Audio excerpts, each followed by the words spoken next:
Hello everyone, তোমরা সবাই কেমন আছো? আশা করি সবাই খুব ভালো আছো আর আমিও খুব ভালো আছি। আজকে হচ্ছে 14ই জানুয়ারি আর 14ই জানুয়ারি হচ্ছে আমার হাজব্যান্ডের জন্মদিন। তো প্রায় আজকের এই দিনটা খুবই স্পেশাল আমাদের সবার কাছে। তাই সকাল সকাল স্নান করে রেডি হয়ে যাচ্ছি, যাব হচ্ছে কেক আনতে। আর পরশুদিনকে কেকটা অর্ডার দিয়ে এসেছিলাম। আর এখন প্রায় প্রচুর ঠান্ডা, সকালবেলা এখন প্রায় 8টা বাজে। তাড়াতাড়ি উঠে সমস্ত কাজ সেরে রেডি হয়ে নিচ্ছি। আর আজকে শ্যাম্পু করেছি, যেহেতু 2-3 দিন শ্যাম্পু করা হয়নি। আর এত ঠান্ডা না বলে বোঝানো যাবে না, জাস্ট জমে যাচ্ছিলাম। আর যেহেতু আজকে পৌষ সংক্রান্তি, কালকে সংক্রান্তি, আজকে পিঠে পুলির দিন, তো আজকে তো ঠান্ডা পড়বেই। আর এই যে নিচে নিয়ে গিয়ে দেখাই আজকে কি রান্না বান্না হচ্ছে। আর কালকে আমার মা এসেছে, আর এখানে হচ্ছে মাটন হচ্ছে, বাঁধাকপির তরকারি, আর মা ওইদিকে সকালে চা বসিয়ে দিয়েছে। আর এই মা হচ্ছে সবজি কাটছে, আর মা বাবা দুজনে মিলে রান্না করছে। আর এই যে চা বসিয়ে দেওয়া হচ্ছে সকালবেলা। আর কালকে রাতে যেহেতু লুচি হয়েছিল, ঘুগনি হয়েছিল, আজকের লুচি কিছু আছে যে চা দিয়ে খেয়ে নেওয়া হবে। আর এখানে ডালও রেডি, আর এইতে হচ্ছে শাক। আর এই যে বার্থডে বয় আর সকাল সকাল ঠান্ডায় কুকড়ে বসে রয়েছে, যাই হোক। আর এই হচ্ছে বাবাই, তো খুবই এক্সাইটেড, কারণ হ্যাপি বার্থডে হচ্ছে সকাল থেকে না, তো তার জন্য। আর বাবাইকে নিয়ে যাব, কারণ বাবাই স্কুলের জন্য ফটো তুলতে যেতে হবে। বাবাই, আমি আরও 3জনে মিলেই বেরোবো। আর এই যে এখানে বাঁধাকপির তরকারি হচ্ছে, দেখেই এত সুন্দর টেস্টি হয়েছিল খাবারগুলো, বলে বোঝানো যাবে না, খুবই সুন্দর। আর এখানে মা লুচি আর চা খাচ্ছে, আর ওদিকে হচ্ছে চাটনি। তো এই যে বাবাকে একটু দেয়া হলো, কি ও তো কিছুই খায় না। অনেক বাচ্চারা আছে, হয়তো কেউ কিছু খাচ্ছে, দিলে খায়, কিন্তু আমার বাচ্চা একদমই ওরকম না, কিছুই খেতে চায় না। যাই হোক, উপরে রেডি হয়ে উপরে চলে এলাম, এসে বিছানাটা গুছিয়ে নিচ্ছি আগে, কারণ বিছানাটা অগোছালো থাকলে একদমই ভালো লাগে না।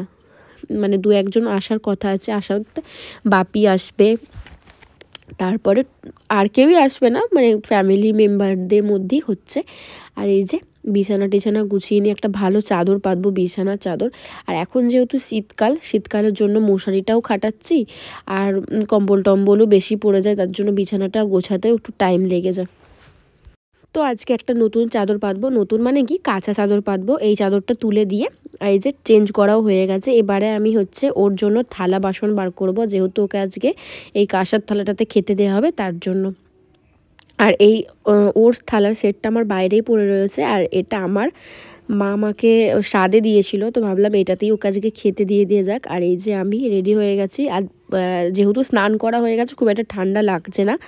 এবারে আমরা যাব, বেরিয়ে পড়বো, প্রায় 10:30টার মতন বাজছে। আর এই যে যাওয়ার পথেই ট্রেনে, এইখানে প্রায় মিনিট 15 করে দাঁড়াতে লাগে, এত ট্রেন যায়, বলে বোঝানো যাবে না। আজ পর্যন্ত কোনো দিন আমি লাইনটা খোলা পেলাম না। আর এই যে বাবাইকেও নিয়ে যাচ্ছি টুপি পরিয়ে, যেহেতু বাবাই শরীরটা খুবই খারাপ, এখনও পর্যন্ত ঠিক হয়নি। তারপরে চলে এসেছি কেকের দোকানে। আমি রেড ভেলভেট কেকটা অর্ডার দিয়েছিলাম, নিয়ে চলে আসার পরে এই যে এখন আমরা ডেকোরেশনের জন্য বসে পড়েছি। ওই কেকের দোকান থেকে সব কিছু নিয়ে এসেছি সুন্দর করে সাজাবো বলে। আর এখানে সবাই মিলেই সাজানো হবে। এখন আমি এগুলো ফুলিয়ে রাখছি, আর বাবাই কিরম বসে পড়লো দেখুন তো, দেখুন সবাই। আর এখানে ওর জন্মদিন, ওই একটু আমাকে হেল্প করে দিচ্ছে, যাতে আর কি তাড়াতাড়ি সবাই মিলে হয়ে যায়। আর সবাই মিলে বেলুন ফোলানোর জন্য বসে গেছে। আর খুবই সুন্দর ডেকোরেশনটা হয়েছিল। প্রত্যেক বছর জন্মদিনটা সেলিব্রেট করা হয় না, সেই বিয়ের পর প্রথম বছর আমি ওকে সারপ্রাইজ দিয়েছিলাম। আর পরের দিনকে বাবা মা সবাইকে ডেকে ওর একটা বার্থডে সেলিব্রেশন হয়েছিল। আর বাইরে যে কটা বছর ছিলাম, খুব একটা ভালোভাবে সেলিব্রেশন করা হতো না, কারণ যেহেতু সবাই ছিল না। কিন্তু আবার ওর অফিসও থেকে যেত, অফিসেও যেতে হতো, তার জন্য প্ল্যানিং থাকতো, কিন্তু হতো না। তারপরে হয়তো বাইরে যেতাম, বা আমি হয়তো রান্না করে দিতাম। তো বিয়ের প্রথম বছর ওকে আমি খুব ভালোভাবে দিয়েছিলাম, আর সেকেন্ড বছরেও খুব ভালোভাবে ওকে জন্মদিনটা সেলিব্রেশন করেছিলাম। নতুন থালা কিনে, বাইরে সব কিছু কিনে ওকে দিয়েছিলাম। আর এবারে যেহেতু এখন আমরা এখানে রয়েছি, তো সবাই মিলে একটা সুযোগ হয়ে গেল, বাড়ির মধ্যেই বেশ একটা সেলিব্রেশন মতন করার। আর এই যে সাজানো হয়ে গেছে। তো আমরা অনেক দিন ধরে প্ল্যানিং করেই রেখেছিলাম, যাতে ওর বার্থডেটা এবারে ভালোভাবে আমরা করতে পারি। তো ফ্যামিলি কয়েকজন মেম্বারকে নিয়েই করা হয়েছিল। আর এই যে এত সুন্দর করে সাজানো হয়েছে, এগুলো সব আমি সাজিয়েছি, আর বেলুনগুলো ওরা পুড়িয়েছে। আর আমার বাপিও চলে এসেছে এর মধ্যে। তারপরে এই যে এবারে কেক কাটার সময় হয়ে এসেছে। এর কেকটা এত সুন্দর দেখতে, বলে বোঝানো যাবে না, খুবই সুন্দর কেক। আর আমার সবচেয়ে এই ফ্লেভারের কেকটাই খুবই ভালো লাগে। আর আর এই যে ও রেডি হয়ে চলে এসেছে, আর এই পাঞ্জাবিটা দিয়েছে আমার মা। আর বাবাই তো মানে প্রথম থেকেই এক্সাইটেডমেন্ট, আর ও কেক কাটার মানে প্রত্যেকটা মুহূর্ত খুব এনজয় করে। আর অনেকক্ষণ ধরে ও ট্রাই করছে কখনও কেকটা কাটবে, মানে ও কাউকে মানে দাঁড়াতেই দিচ্ছে না, সমানে বাক্সটা খুলছে আর কাটতে যাচ্ছে। আর যাই হোক, ওর জন্যই ওর বাবা ওকে নিয়েই বসেছে কেক কাটার জন্য। আর যেহেতু এখন খুবই ছোট, ও এই কেক কাটার ছোটো ছোটো মুহূর্তগুলো খুবই এনজয় করে। কিছুদিন আগে আমার একটা ভাইয়ের বার্থডে ছিল, সেখানেও এরকম করছিল কখন কেকটা কাটবে। যাই হোক, এগুলো তো বাচ্চাদেরই আনন্দ। আর এইখানে হচ্ছে বাবাই ওর বাবা মিলে কেক কাটা হচ্ছে। আর আমার খুব ইচ্ছা আমি একবার আমার বাপি মায়ের এরকম সেলিব্রেশন করব, তবে ওরা বলতে চায় না যে ওদের বার্থডে ডেট কবে। তো আমার খুব ইচ্ছা যে যখন আমি কিছু করব বা কিছু মানে যখন আমার আর কি সাধ্য হবে, তখন আমি আমার বাপিকে আর মাকে এরকম সারপ্রাইজ দেবো।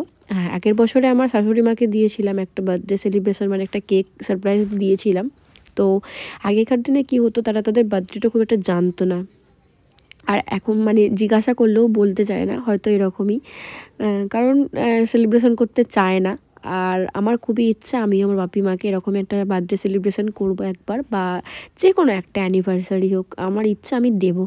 তো এখানে আর এই যে ম্যাজিক ক্যান্ডেলের তো মজাই আলাদা, মানে যতবার বন্ধ করবে ততবারই জ্বলবে। তো আর এখানে পুরো ধোঁয়া ধোঁয়া মতন হয়ে গেছে, আর এগুলো মনেও হয় বারুদ দেয়, তার জন্য এটাই প্রবলেম করে। আর এখানে সবাই মিলে ওকে সবাইকে কেক খাইয়ে দেওয়া হচ্ছিল। খাওয়ার পরে এরপরে হচ্ছে আশীর্বাদ পর্ব। আর ও অনেক কটা গিফট পেয়েছে, ভাবি মানে মায়েরা দিয়েছে, মা দিয়েছে, ভাই দিয়েছে, আমি একটা দিয়েছি, আর ও খুব খুশিও হয়েছে। আর এখানে হচ্ছে আশীর্বাদ পর্ব চলছে। বাবা প্রথমে আশীর্বাদ করলো, তারপরে মা করবে। আর এখানে একটা মজার জিনিস তোমরা দেখো, ওর সাথে সাথে আমার বাবাইও চলে এসেছে আশীর্বাদ নেওয়ার জন্য, মানে ও নিজে থেকে মাথা বাড়িয়ে বলছে এটা দিয়ে আমাকে আশীর্বাদ করো।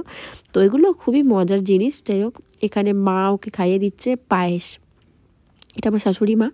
আর এখানে বাপিও বসে পড়লো, বাপিও পায়েস খাওয়াবে, আশীর্বাদ করবে। যাকে এই ফাঁকে ওর অনেক কটা টাকাও হয়ে গেছে।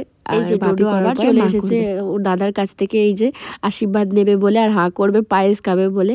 যাই হোক, ডোডো দেখবে তোমরা, দেখো ওকেও দিতে হবে ধান দুলপো, আর ওর পাপার মাথায় ধান দুলপো দিয়ে দিচ্ছে, দেখে খুবই মজা আনন্দ। আর এই যে এবার আমার মা বসে পড়লো আশীর্বাদ করার জন্য। আর এইগুলোই তো হচ্ছে ছোট ছোট মজা, ফ্যামিলির সাথে টাইম স্পেন্ড করার। এগুলোই আমাদের খুব একটা আমরা পাই না, তো যতটুকু পাই ততটুকু মানে এনজয় করার মতনই করাটা দরকার। যাই হোক, এইবারে হচ্ছে খাবার পর্ব। আর সকাল থেকে অনেক রকমের রান্নার আয়োজন করা হয়েছে। এখানে হচ্ছে মাটন হচ্ছে, শাকের তরকারি মানে বাঁধাকপির তরকারি, বেগুন ভাজা, আলু ভাজা, চাটনি, পাঁপড়, মিষ্টি, পায়েস, ডাল, ভেজ ডাল। তো আজকের মতো এটুখানি, দেখাবো এটা নেক্সট ভিডিও।